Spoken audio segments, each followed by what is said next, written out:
இது எல்லாமே printed cotton சாரீஸுங்க. எல்லாமே 450 ஃப்ரீ ஷிப்பிங் தான் குடுத்துட்ருக்கோம்.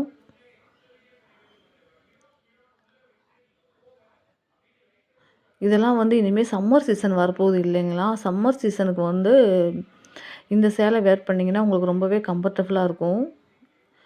உங்களுக்கு எந்த கலர் வேணுமோ, நீங்க ஸ்க்ரீன்ஷாட் எடுத்து என்னோட வாட்ஸ்அப் நம்பருக்கு அனுப்பலாம்.